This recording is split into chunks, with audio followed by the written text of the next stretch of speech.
Wisconsin's governor ordered flags at half-mast today in the state. They honor the 2 lives lost in the Madison school shooting earlier this week.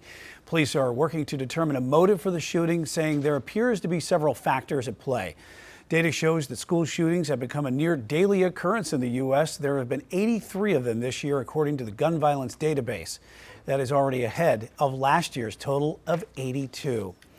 And as school shootings become more common, there's a relatively new push to hold parents responsible for their child's actions. Chief Legal Analyst Khalif Rose joins me now. And Khalif, this really started in April. The parents of the Michigan school shooter, they were sentenced to 10 years in prison for that case. When you're trying to find ways to find someone accountable for the shooting, specifically when the shooter takes their own life, or when the shooter is younger, or just in all these cases, first they've went after gun manufacturers. You know, you've seen individuals attempt to sue school districts and police departments, but attempting to hold the parents accountable is a new approach. And that is, as you mentioned, first in case of first impression that happened in Michigan. I think that is the new trend. However, in this case, they've talked about it before.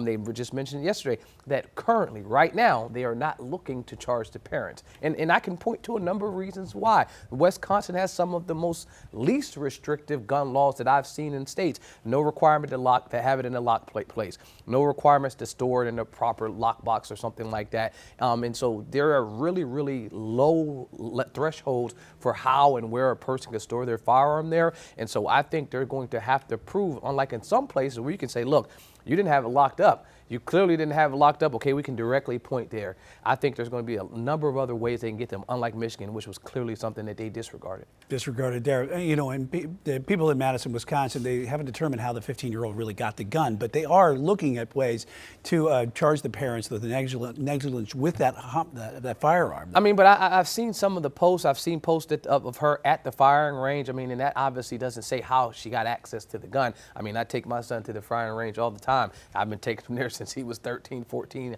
I mean, and I'm there, right there with them, not by itself. So that happens on a frequent basis. I'm originally from Pennsylvania.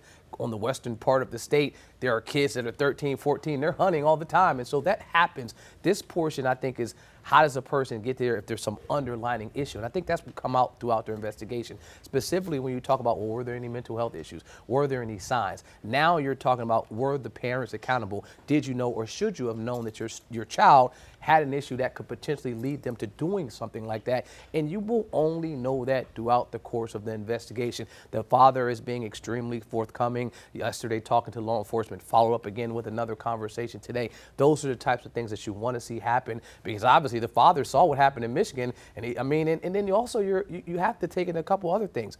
This community is dealing with grief. They're dealing with loss. You're talking about smaller knit communities. He's dealing with the loss of his daughter while also trying to figure out how he can still live in the community with his neighbors that know that his daughter did this. And so you're balancing a whole lot of things, but guarantee his cooperation with law enforcement in this situation is obviously preventing them bringing charges, because he's giving the whole story. Tremendously traumatic situation that's happening for that community there in Madison, Wisconsin. You know, unfortunately, we've seen this too many times over the years, especially it's escalated to more and more. Just talked about there was 83 this year at school shootings as opposed to 82 last year. So the investigations are getting pretty good, where you always have to find more blame to place it on somebody. Investigations are getting better, but I mean, I think about when I first started hearing about these things with Columbine. You know, that was like a super one-off. Wow, this just happened. I couldn't imagine it. Now that we are becoming numb to it, but I think it's going to not be a one-off approach. It can't just be accountability to the parents. It will have to be manufacturers. It will have to be jurisdictions like in Uvalde. It will have to be parents. That combination of all three, I think, helps